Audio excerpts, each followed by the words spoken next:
안녕하세요. 올해로 29살이고 3년을 만났던 남자친구와 결혼을 준비하고 있던 여자입니다. 남자친구는 직장 동료로 시작해서 연인으로 발전하게 된 케이스예요. 회사가 그래도 어느 정도 규모가 있는 회사고 부서가 달라서 회사 생활 2년 하는 동안 남자친구라는 사람 자체를 모르고 지냈어요. 아무튼 사내 연애 시작하면서 눈치도 조금 보이긴 했는데 부서가 달라서 그런가 일적으로 서로 지장을 주는 부분이 없었고 회사에서도 오히려 공개적으로 사내 연애를 하는 커플은 처음이었는지 이왕이면 결혼까지 하라는 식으로 등을 떠밀어주는 분위기가 되어버렸어요. 등더미는 분위기 속에 남자친구와 결혼을 결정한 건 아니었습니다. 이후로 3년 동안 연애하면서 별다른 우여곡절 없이 잘만 나왔거든요. 제가 여중여고여대를 나왔다 보니 연애를 그렇게 많이 해보지 않았습니다. 대학 가기 전에는 좋은 대학 간답시고 공부에 전념하느라 연애를 못했고 대학 가서는 또 좋은 회사 취직해야 한다는 생각에 연애를 거의 안 했어요. 대학 졸업하고 나서 곧바로 직장이 구해졌는데 또 회사에 적응하고 필요한 인재가 되겠다고 정신없이 바빴어요. 타부서에 있던 남자친구를 처음 알게 된 것도 일중독이라고 소문이 날 만큼 회사 일에 매진하던 제 소문을 들은 남자친구가 그런 저에게 관심을 먼저 보이면서였고 혼자 야근하고 있던 저한테 피로회복음료 하나 건네주면서 인연이 시작되어 연애까지 발전하게 되었던 겁니다. 연애 많이 하면서 이 사람 저 사람 만나봤다면 이런 일도 일어나지 않았을까요? 그래도 그 당시에 남자친구가 다른 사람들과 비교했을 때 달리 보였던 건 다른 또래 남자들하고는 다르게 허세도 없고 술, 담배도 안 하는 바른 생활 청년이라는 점이었어요. 남자친구가 술을 아예 입에 대지도 않는 사람은 아니지만 먼저 나서서 술 약속을 잡는다거나 회식 때 끝까지 달리는 사람은 아니었고 딱 자기 주량만큼만 마시고 자기 관리를 철저하게 하면서 마시는 그런 사람이었습니다. 특히 남자친구를 좋게 봤던 건 또래 남자들이 부리는 허세 같은 걸 부리지 않는 사람이었다는 거예요. 모든 남자들이 그렇다는 건 아니지만 제 주변의 남자친구랑 비슷한 또래 남자를 찾자면 저희 오빠가 있거든요. 제 오빠랑 남자친구가 동갑이에요. 제 입으로 가족인 오빠 흉을 보는 게 제 얼굴에 침 뱉는 거나 마찬가지일 수는 있겠지만 솔직히 저희 오빠며 오빠 친구들이며 다들 허세가 가득가득 하거든요. 자기 월급은 생각도 안 하고 매일같이 술 마시러 다니고 다음날 아침까지 마시고 들어온 적도 부지기수였고요. 거기에 남들 눈은 얼마나 신경 쓰는지 외제차 아니면 자동차도 아니라고 하면서 지금도 한 달에 할부금으로만 월급 3분의 1을 내고 있고 좋은 차 타는 만큼 입고 차고 다니는 것도 명품이어야 한다면서 어디서 중고 가격이 1,000만 원이나 하는 손목시계를 사와서는 차고 다니고 그러거든요. 오빠 친구들도 끼리끼리 논다더니 더하면 더했지 모자란 사람들이 아니고요.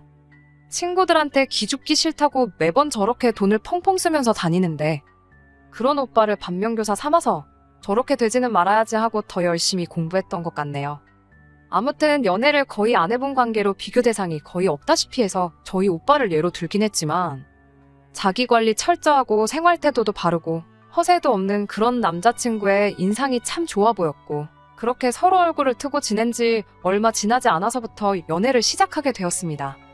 그렇게 3년이란 긴 시간 동안 연애를 하니 회사에서도 청첩장은 언제 돌릴 거냐 하면서 농담 반 진담 반으로 결혼 이야기가 동료 직원들 사이에서 먼저 나올 정도로 회사 내에서는 유명한 공인 커플이 되어 있었습니다.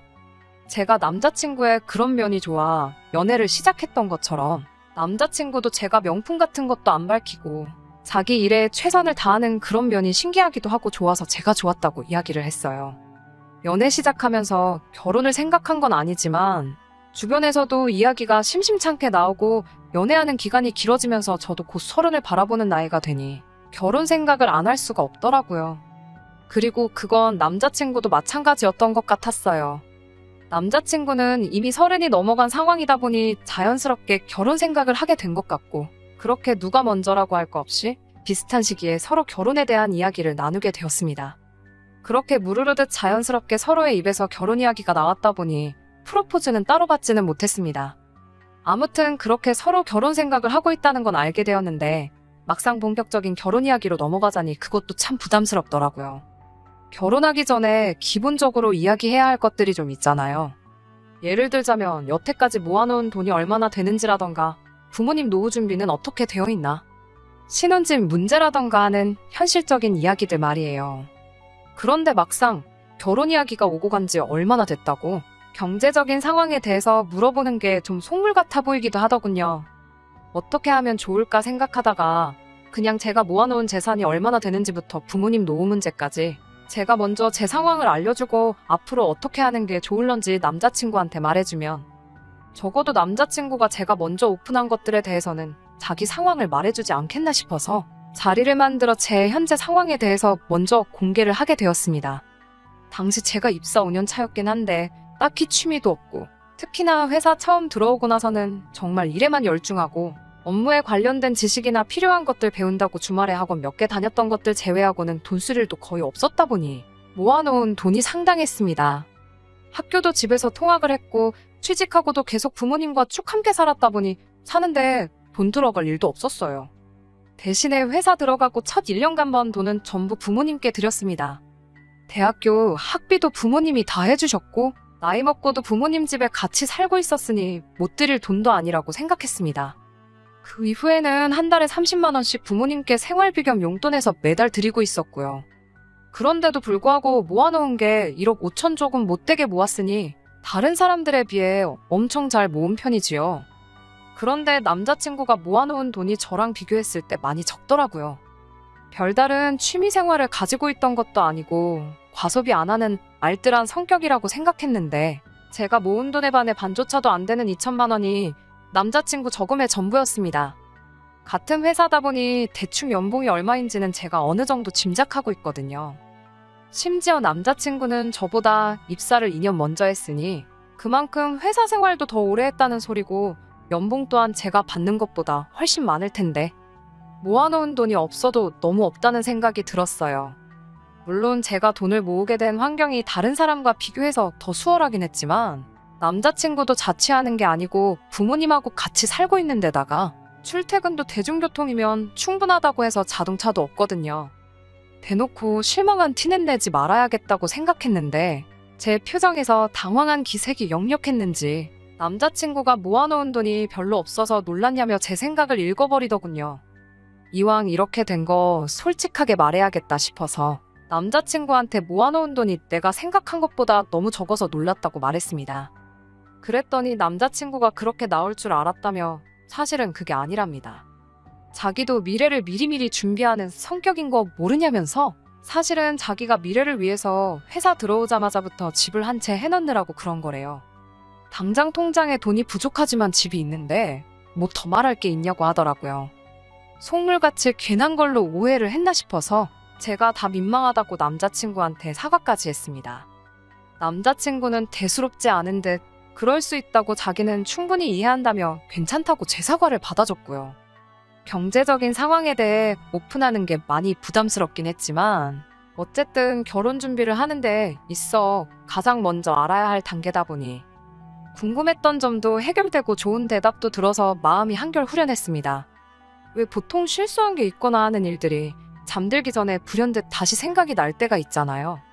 집에 돌아와서 씻고 와서 잘 준비를 하고 있었는데 남자친구한테 돈 모아놓은 게 적다고 표정 관리 못했던 게 갑자기 생각이 나더라고요. 미안하다고 사과도 했고 남자친구도 괜찮다고 말해주기는 했지만 제가 돈 모아봐야 얼마나 모았다고. 다른 사람도 아니고 남자친구가 모아놓은 돈이 적다는 걸 알았을 때 실망을 했던 제 자신을 돌이켜보며 나도 아닌 척하지만 조금 속물인 부분이 있었구나 자기 반성을 하고 있었는데 뭔가 말이 앞뒤가 안 맞는다는 생각이 불현듯 드는 거예요. 남자친구 말이 회사 들어가자마자 집을 했다고 하는데 미리 미래를 준비하는 건 좋지만 보통 입사 첫 해에 집을 사는 사람은 거의 없잖아요. 뭐 집이 엄청난 부자라서 취직 선물로 부모님이 집을 사준다거나 할 정도로 재력가집안도 아니었고요. 게다가 첫 해 연봉이면 아무리 회사가 대기업이라 할지라도 사원 연봉일 텐데 돈으로 서울에 어떻게 집을 사겠어요. 투자 개념으로 보기엔 전액대출로 집을 사는 사람이 세상에 어디 있나 하는 생각도 들었고 무엇보다 회사 들어가자마자 자기 집을 했다고 하는 사람이 왜 아직도 부모님 집에서 출퇴근을 하고 있는지가 제일 이해가 가지 않더라고요. 남자친구 말에 따르면 7년 전이니 정말로 부동산이 급등할 걸 예상하고 집을 미리 구해놓은 투자의 기재일 수도 있고 아니면 뭐 전세를 끼고서 집을 구했을 수도 있고 여러 가지 경우가 있겠다 싶더라고요. 저 혼자 방 안에서 야밤에 불 꺼놓고 혼자 고민한다고 해서 답이 나오는 것도 아니고 그냥 이번에도 했던 것처럼 당사자인 남자친구에게 직접 물어봐서 정확하게 짚고 넘어가면 되겠다 싶었습니다.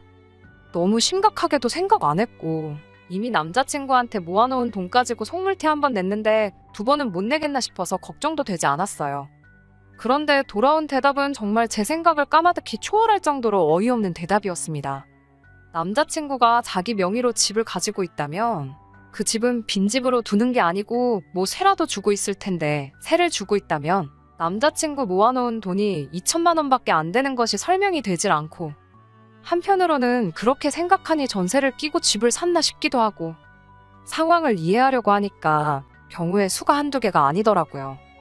혼자 불 꺼진 방에서 어떻게 된 상황인가 고민해봤자 답이 나올 것도 아니고 잘 시간인데 괜히 남자친구한테 전화해서 집에 대해 물어보는 것도 실례인 것 같고 해서 다음날 직접 만나서 물어보자 결론을 내리고 잠에 들었습니다. 그때까지도 그렇게 심각하게 생각하지도 않았어요. 어차피 이미 돈 때문에 한 번 속물티를 냈는데 두 번은 못하겠나 싶었고 남자친구도 뭐 숨기는 거 없이 대답을 잘해줬으니 물어보면 당연히 대답해주겠다 싶었습니다. 그리고 제 예상대로 남자친구는 거리낌 없이 집에 얽힌 이야기에 대해서 대답을 해줬어요. 그리고 저는 그날 3년 연애에 결혼까지 생각했던 남자친구와의 인연의 종지부를 찍고 아예 남남으로 살아가자고 파혼 선언을 해버리고 말았습니다. 남자친구가 해놨다고 한 집은 다른 집이 아니고 지금 부모님과 함께 살고 있는 그 집이었어요. 그러니까 남자친구가 자기 명의로 산 집에서 부모님하고 같이 살고 있는 상황이었던 거냐 물었더니 그건 또 아니랍니다. 그 집은 부모님이 예전부터 자기 어렸을 때부터 쭉 살아왔던 집이고 자기가 부모님으로부터 그 집을 사기로 했다는 거예요. 그러니 회사 들어가자마자부터 월급을 부모님한테 거의 다 드렸던 거고 모아놓은 돈이 그렇게 적을 수밖에 없었던 거 아니겠냐 하는 겁니다. 그러면 우리 결혼하게 되면 부모님이 그 집을 비워주시는 거냐 물었어요. 그랬더니 남자친구가 굉장히 언짢은 표정을 하면서 그 집을 비워주면 부모님은 당장 어디 가서 살라는 소리냐고 오히려 저한테 큰 소리를 치더군요. 지금 결혼하고 부모님을 모시고 살자는 거냐 물으니 자식이 부모님 모시고 사는 건 당연한 거 아니냐입니다. 그러면서 저를 다시 봤다고 하는 거예요. 좋은 며느리감인 줄 알았는데 알고 보니 돈 밝히는 속물이었다면서 저한테 효심도 없냐고 따져묻더군요. 좋은 며느리감이라니 그걸 말이라고 하는 건가 싶었어요. 좋은 배우자감이라면 모를까 결혼 상대를 고르는데 중요한 게 배우자가 얼마나 현명한지 그런 걸 찾는 게 아니고 시부모한테 좋은 며느리가 될 수 있는 사람을 찾는 거란 소리나 마찬가지잖아요. 그리고 당신 부모님을 모시고 살자는 소린데 거기서 나한테 왜 효심을 찾냐고 말했어요. 내가 효심이 있으면 우리 부모님을 모시고 살지 당신 부모님을 모시고 살겠냐고요.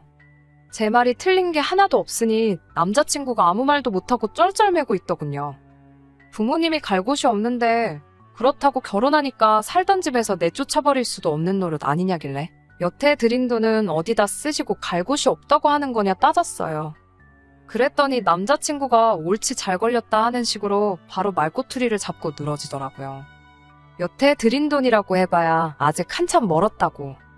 2억 5천 하던 집이 5억이 됐는데 이제 절반밖에 안 들였으니 5억 채울 때까지는 모시고 살아야겠다고 하더라고요. 그럼 앞으로 계속 집값이 오르면 오르는 대로 그 돈을 채워줄 거냐고 물었습니다. 그리고 부모님이 그 돈을 받으시면 그건 부모님이 아니라 사기꾼 아니냐고 저도 강하게 나갔어요. 애초에 남자친구가 7년 전에 사기로 한 집이 부모님이 사는 그 집이 아니고 그냥 제대로 된 집을 샀으면 2억 5천에 산 집이 5억으로 2배 이상 이득을 본 거나 마찬가지인 거 아니냐고. 그런데 부모님이 7년 전에 명의이전 해주기로 한 집이 지금 집값이 2배가 됐으니 나머지 돈을 내놓기 전까지 안 해준다고 우기면 당신 부모님한테 사기당한 거나 마찬가지인 상황이라고요. 그랬더니 정작 중요한 건 생각 안 하고 저보고 지금 자기 앞에서 자기 부모님을 사기꾼이라고 했냐고 말 다 했냐고 따지더군요. 그러더니 한다는 소리가 제가 모은 돈 이어 깃지 않냐고 그 돈 주고 자기 부모님 살 집을 구해오면 그러면 부모님한테 집 비워달라 하겠다고 하는 거예요. 내가 미쳤다고 뼈 빠지게 모은 돈으로 당신 부모님 집을 왜 해주냐 따지니까 어차피 자기 부모님 돌아가시면 자기 외동아들인데 부모님 전 재산이 다 우리들 거 되는 거 모르냐입니다. 어차피 돌려받을 돈이나 마찬가지니 따지고 보면 자기 부모님이 제 돈을 관리해주는 거고 그걸로 집을 사면 집값이 오를 테니 불려서 주는 거나 마찬가지라고 제가 손해보는 게 하나도 없다는 헛소리를 하네요. 욕심도 없고 허세도 없고 바른 생활 하는 줄 알았던 남자친구가 결혼까지 생각했던 그 사람이 맞나 싶을 정도로 달리 보였어요. 이쯤 되니까 이 사람이 정말 욕심이 없고 멍청해서 부모님한테 이용당하는 것도 모르고 있는 건지 아니면 반대로 다 알고서도 효도에 눈이 멀어서 모르는 척 어깃장을 부리는 건지 저도 헷갈리더라고요. 애초에 결혼 상대로 좋은 배우자가 아니라 좋은 며느리 찾던 사람인데 그 어느 쪽이던 간에 무슨 상관이 있겠냐 싶더라고요. 집값은 이러나 저러나 앞으로 계속 오를 텐데 그때마다 부모님한테 돈을 더 드리겠다 드는 이 사람을 상대할 자신도 없고 그렇다고 해서 제가 뼈 빠지게 모은 돈을 가지고 이 남자랑 결혼하겠다고 내 부모도 아니고 남의 부모 살 집을 마련해주는 멍청한 결정을 내릴 생각도 없었습니다. 그래서 그냥 그 자리에서 결혼 이야기는 없던 걸로 하자고 파혼 선언을 했습니다.